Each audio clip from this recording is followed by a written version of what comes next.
Being mindful of money. Do you ever catch yourself worried about the cost of things in your daily life? The automobile you wish to purchase, the holiday you dream of, the rent for the apartment you aspire to live in, or even minor things like the price of your dinner, the cost of leisure activities, clothes, shoes, transportation costs, even electricity. Such concerns are unfortunately common. Each time you worry about the cost of these low-end essential items, let it fuel your motivation to earn more. Concern over everyday expenses is a clear signal that you need to concentrate on increasing your income, not lowering your expenses. Every time you experience this signal, do not allow your brain to think, I need to spend less. Rather, train your brain to default to, I need to make more money. Reflect on this. Why should the price of a basic commodity matter to you? What prompts you to opt for an off-brand product you may not trust, or avoid dining out even if you really want to that day, or reconsider your holiday plans because they're too expensive? The sole reason is that you are not earning enough money. There is no other reason you would forego these basic things and experiences you desire. Do you think the rich avoid a toll road to save a couple bucks? The extremely wealthy focus almost exclusively on income. Now, obviously, we are talking personal income. They may try to be saving in their business, but when it comes to their personal income, they are focused exclusively on income. They're not thinking about saving dollars. They think about income so they don't have to think about expenditure. The rich are focusing completely 100% on income, and that is the path I urge you to follow. The average yearly income for many people across the world is insufficient to cover even average middle-class living expenses. Many are in debt, and a significant majority live one paycheck to the next. These are the people concerned about saving pennies. And it is understandable when you don't have a lot, you think about saving. But we have to force ourselves to try to think about earning. And by the way, how well has that saving strategy worked for you? If you haven't made a lot of money and you're focused on saving those dollars, how many dollars do you have now? Has that magically made you rich? No, you get rich from earning. Saving with intention. As a child, you were probably advised to save every penny possible. A penny saved is a penny earned. Is what your broke grandma said, or your middle-class parents, whatever. The truth is, saving with a lower-class income will not lead you to wealth. Can you think of anyone rich, truly rich, say $100 million or more, or a person who owns a private jet? Can you think of anyone who has achieved that status by frequenting discount stores and collecting coupons? Were these suggestions that you hear to save, were these made by truly wealthy individuals? Or by people with average means? Who do you want to take your advice from? You cannot save your way to a jet. Now, obviously, you do have to save money for a jet. Don't take what I'm saying too literally. This is a concept I am trying to get across. I want you primarily thinking about income first and saving comes second. It is flipped for most people. They think about saving first and income second.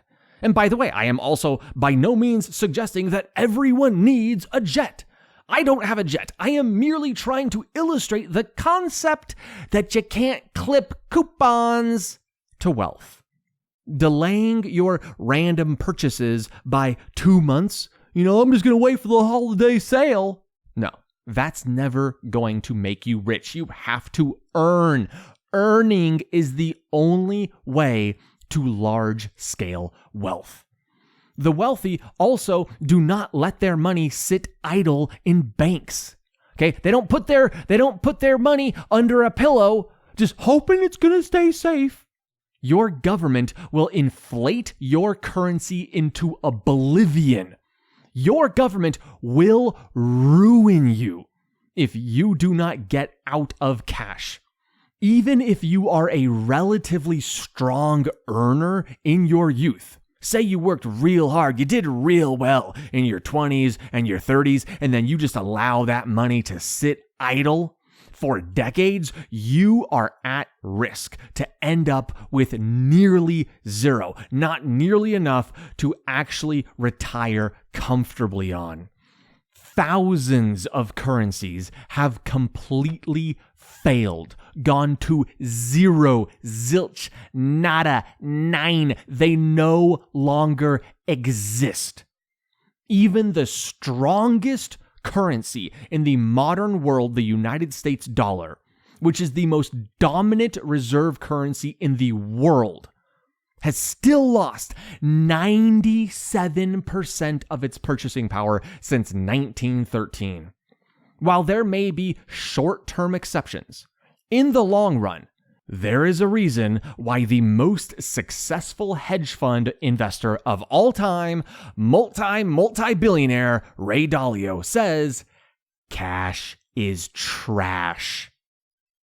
Cash is trash. When money starts rolling in, you need to transfer that cash into something useful as quick as possible. Invest in stocks, real estate, crypto, bonds, or put it back into your business. I don't care what it is. Some options are better than others. Some options have higher risk profiles. Whatever. The most important thing is that you get out of cash and into something which protects you from inflation. Avoid the illusion of wealth. We are all familiar with people who scrimp and save every penny, yet make very little progress towards prosperity. On the flip side, we also know those individuals who spend extravagantly to portray an image of affluence. You've seen them. They sport the luxurious watches, wear the designer clothes, they dine at the gourmet restaurants, and drive a shiny new vehicle, which of course is plastered all over social media. Look at my car, man. These are the signs of someone who is pretending to be wealthy. Doesn't necessarily mean they don't have any money. Sometimes they don't. But it means they are trying to portray wealth. And portraying wealth and being wealthy are not the same thing. They splash out as if they are so wealthy, but sometimes their bank statements tell a different story. Consider the wealthiest individuals globally. The large majority do not cruise around in Lamborghinis and Bugattis, nor do they flaunt expensive watches. You may think that because that's what the ones who are flaunting their wealth want you to think. You don't see the ones nearly as much who are not flaunting their wealth. So it gives a perception that the wealthy are purchasing all these silly things. It's just a perception bias. Here is a surprising fact.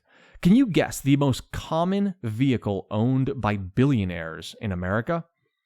Many, including myself, guessed a Mercedes S-Class or some other luxury vehicle. Well, reality is stranger than fiction. The most common vehicle driven by billionaires in America is the Ford F-150 pickup truck. Yep. Something that is also the most popular vehicle in America for everyone. That's the most common vehicle for middle-class Americans. It's the most popular vehicle. It's the exact same. There's no different. Yeah, they probably get like a more expensive trim, but they're not that expensive of vehicles. True wealth does not seek VIP tables at nightclubs. Look at my bottles, bro. Authentic wealth harbors little desire to showcase riches unless it is necessary for public appearances. Wealth has a single objective: absolute freedom. That is the purpose of money, to provide freedom. And that's freedom in every way, shape, and form. We want freedom that the money can directly and indirectly buy us. Wealth does not seek validation or admiration or likes or clicks. Wealthy individuals do not show off. In fact, somewhat ironically, many of the wealthiest people I know try to hide their affluence. They literally, explicitly do not want people to know that they have money. Many rich people don't want to be treated differently simply because they have money. They also don't want the types of people that can be attracted to them when it is publicly known or known within their social circle that they have money. There are also much more serious issues like kidnapping, extortion, blackmailing, other safety concerns that are associated with being a known wealthy individual. Some wealthy individuals flaunt their wealth because it is good for their brand. Think rappers who constantly have their gold chains and whatever. Athletes like Floyd Money Mayweather. He literally put it into his name. I mean, come on. Can we get any more obvious? This dude is using money as a marketing tool. Conor McGregor does the same thing. As well as individuals who are selling a product or service to the general public intended to make the consumer money. Think business coaches, people selling investing courses and services. They have to promote a visual display of themselves being wealthy to try to communicate to the customer that, hey, I'm successful and therefore you can believe that I can make you money. This is akin to a fitness influencer posting pictures of their ripped and totally muscular bod to help sell a fitness product. To the contrary, the majority of businesses that are not necessarily in the limelight are the opposite of this. If you are running an industrial refrigeration company, a box manufacturing company, a landscaping company, any company where you're selling any type of a discount product to the general public, or any company that is employing many low-wage workers, you are likely doing a lot more harm than good by living a visibly extravagant life. Good example, when the founder of Amazon, Jeff Bezos, was worth a whopping $12 billion US, he was still driving this cheap, old, junky Honda Accord. Bezos understood if he shows up to work in a Rolls Royce, his minimum wage employees are not going to be very happy. They are going to want higher pay. They're going to say, look at Jeff, he's driving a Rolls Royce. People think about what they see. They might know you're worth $12 billion on paper, but you can justify that somewhat reasonably and say, no, that's on paper, that's stock in the company, I'm not going to sell that. But if you are selling the stock in your company, you're just going out buying random stuff, expensive cars and toys, it's a lot easier for your employees to look at that and say, oh, he should be paying us more if he can afford to do that. And by the way, his customers are going to feel like Amazon must be making a lot more money off of them than you realized. You've probably had this experience where you go into a small business and you see certain signs of wealth, and you thought you were getting a good deal, but then you're looking around, you're like, wow, this guy's actually doing a little better than I thought. And you start questioning yourself, like, am I paying more than I realized? Is there more of an upcharge in this than I thought there was? Because you don't think that a person owning this size of a business should be making this much money. Bezos knows this. So when you see Bezos still rolling around in that junky old car, employees and customers alike think, wow, Bezos is really putting every single penny he can into the business. Nothing is being wasted. There's no extra room for higher pay. And he can tell that to employees. He's like, look at the car I'm driving. Look at the car I'm driving. The customers can't say, we want cheaper products. There's too much. And he could look at the car I'm driving. I am putting everything that I can into the business. Bezos is doing absolutely everything he can to keep those expenses down and the prices up, or at least that, of course, is the perception we are trying to get across. So every time you see someone flaunting around something silly, sometimes you're the mark. You're the person who's being tricked. The wealthy are not concerned with these fancy cars, these shoes, the jewelry. Sometimes their kids are, sometimes second generation wealth is, and of course, there's always exceptions. But generally, people who start from nothing and build something significant are not concerned with owning these small, trivial things. They are thinking bigger. They want a successful company. They want to employ people. And when they're thinking about spending on owning several multi-million-dollar homes across the world. They're thinking private jets. Don't think small. A little watch or a VIP table is irrelevant to them, and it should be irrelevant to you. Think bigger. Focus on your journey. Do you ever find yourself comparing your situation to those quote unquote less fortunate? Do you reflect on the hardships faced by these individuals in these underdeveloped countries and remind yourself how fortunate you are? Yes, things are challenging elsewhere. Heck, things are challenging where you are too. Things are challenging here. There are poor people everywhere. Some areas have more or less, but there's poor people everywhere. And if you want to find them, it ain't that hard. You just got to look. But is that really what you should be focusing on? Should you be comparing yourself to the people who are not doing well of this world? Who have financially failed? Are those the people you want to compare yourself to? Now, I understand that we should be grateful. I am grateful for the opportunities I have, but I do not interpret that as I have opportunities other people don't have, so therefore I'm going to be grateful and not make use of my opportunity. No, I'm saying I have opportunities. I have a responsibility to work hard and take advantage of those opportunities which were given to me.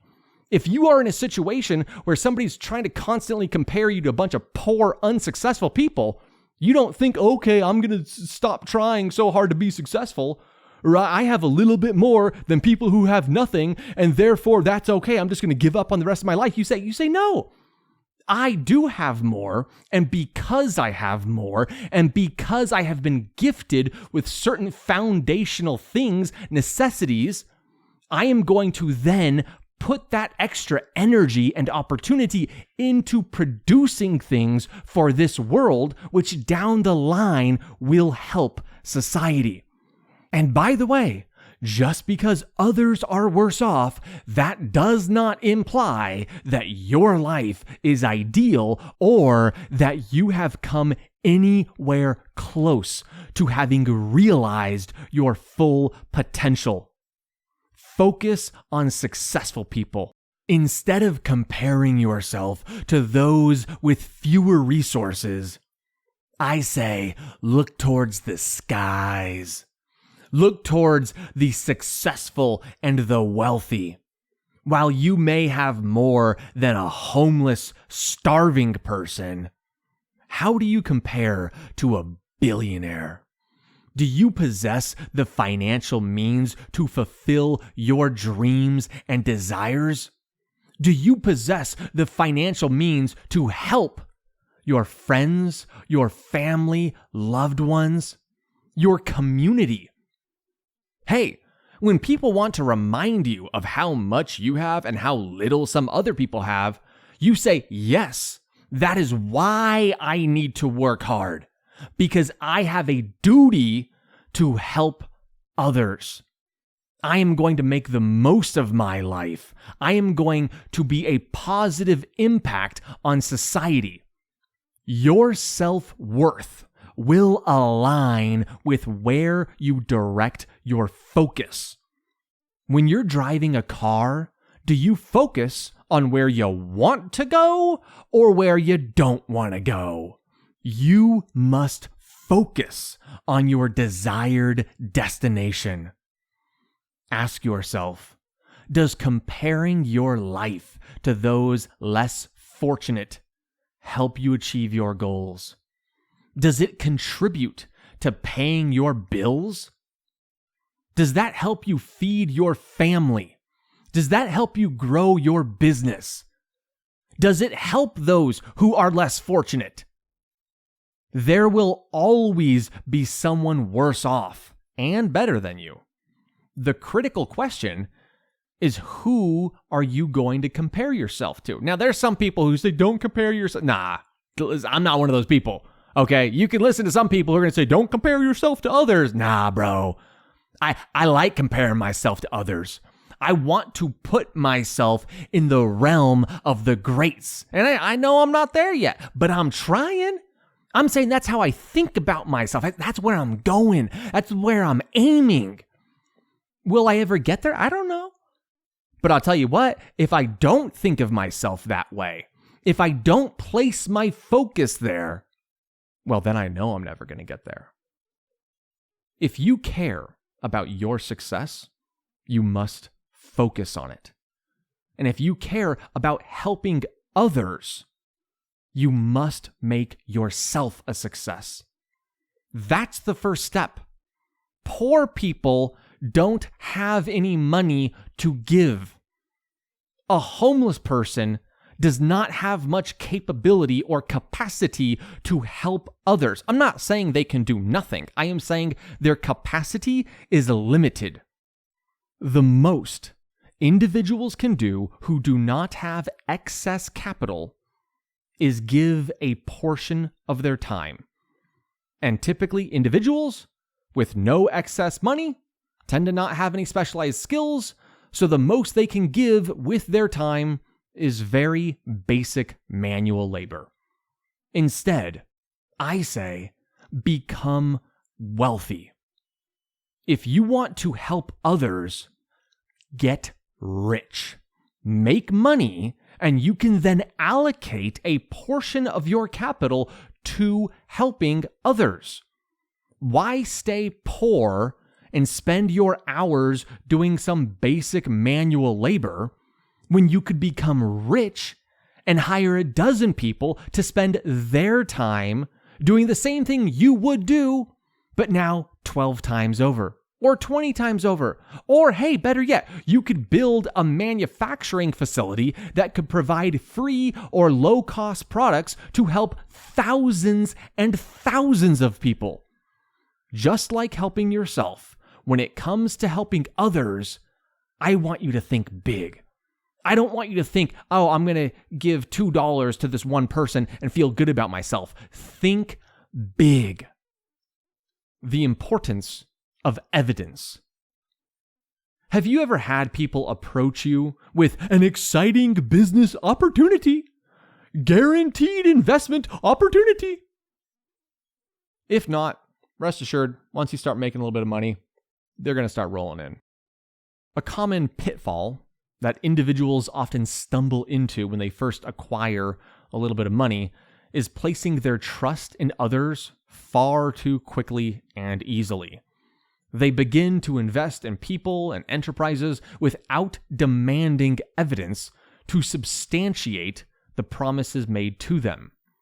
If you can sidestep this trap, you can accelerate your journey towards amassing wealth.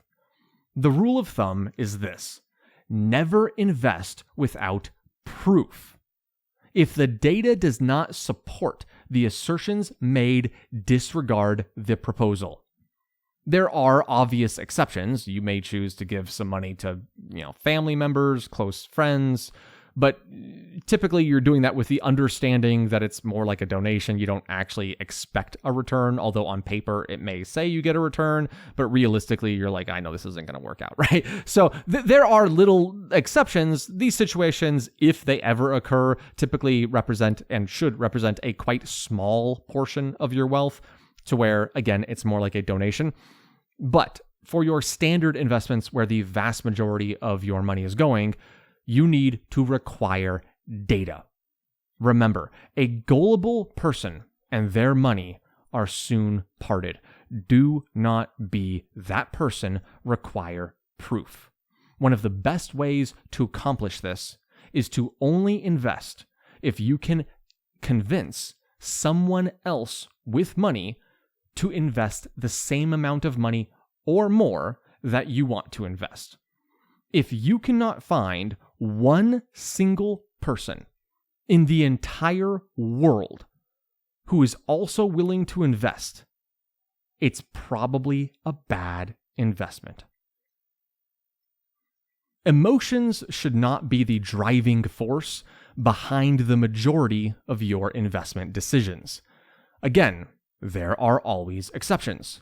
I personally believe it is my duty to allocate a portion of my net worth to investments in areas I care about, such as certain health and technology spaces. But I do not confuse these with my investments optimized for financial return.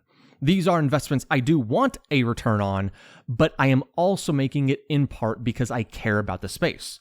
The more money I have, the higher percentage of my net worth I try to allocate to companies and areas I care about. But when you are struggling financially, you really need to make sure that you are making a financial return, and financial return should be your top priority for the vast majority of your net worth. What's the goal here? You want comfort or you want freedom? What are you truly striving for? Financial freedom or comfort?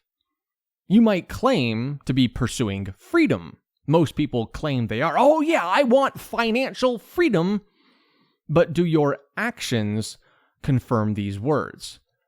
If someone else who doesn't know you were to evaluate your daily routine, would they conclude, oh dude, this individual, they're going all in. They're working hard. They're putting in the hours. They're thinking smart. They're thinking big. They're aiming high. Is that what a random observer would think about what you did today and yesterday? Or would a random observer nod and say, This seems reasonable. They're doing okay. They're not doing nothing. They're doing okay. Yeah, I know for some of you that's going to be true. So we need to be realistic and honest. Could we work a little harder? In many parts of the world, people aspire for that comfortable, average life. Sometimes people call it the middle class. However, this idea of the middle class is a mirage. In today's world, there is a stark divide between the haves and the have-nots. Instead of aiming for middle class, you must aim for rich, wealthy upper class. Comfort is merely mediocrity's attempt to stifle your true potential. A peril of beginning to earn a modest middle-class income is that the illusion of safety and stability starts coming in. You start to earn just enough for that decent middle-class car, just enough for a little yearly vacation, just enough for a nice little middle-class house in a middle-class neighborhood, suddenly you find yourself a lot more comfortable, ceasing to work hard, to strive for more, inhibiting your own potential, hurting you and the people you could help in the future. At least when you had less, you retained the drive, the hunger, and the desire for greatness. When you were poor, you knew you were poor, and you wanted to be rich. But you start getting a little bit of comfort, all of a sudden, all that drive goes away. You must ensure this hunger for greatness does not die when you start making a couple dollars. Wealthy individuals do not seek comfort. They seek absolute freedom. Their desire for freedom is so intense that other people might label them as greedy and say they should just give away all their wealth, or we should increase taxes and take all their money. If you desire wealth, you need to aspire for more than just enough. You need to leap beyond comfort. While it is good to appreciate having more than you once did, never fall into the trap of comfort and complacency, thinking it's a good place to stop. It is a very dangerous place to stop. Stopping is for the retired, and retired people die. If you want to continue living a vibrant, full life, you must continue pursuing ever greater goals. You need absolute, complete freedom. And once you have achieved that, you keep pushing because you have proven your competence and are now in a financial situation where you can actually help society at large. First, you worked for yourself. Now you work to help society. Remember, if you are merely comfortable, if you have just enough to get by with your little middle-class lifestyle, it is just a matter of time before life hits you with a little something hard, presents you with a challenge that disrupts that comfort. When this happens, I hope it is not too late for you to find the strength to start pushing forward again. And I hope you don't lose everything you have worked so hard for. There are numerous instances of people who came from nothing and made it to the middle class. They got just enough to have just enough, only to lose it all when something took a turn for the worse. Sometimes it's something in their personal life. Somebody gets injured in a car crash. There's hospital bills. Sometimes it's a natural disaster. Sometimes it's an economic collapse. Sometimes it's a war your country is involved in. You don't know exactly what it's going to be, but you need to bet that something is going to go bad before you die. And when that happens, are you going to have enough firepower to deal with worst case scenarios? On the other hand, once you have achieved true financial freedom, you can withstand a lot more. It is much harder to destroy true financial freedom.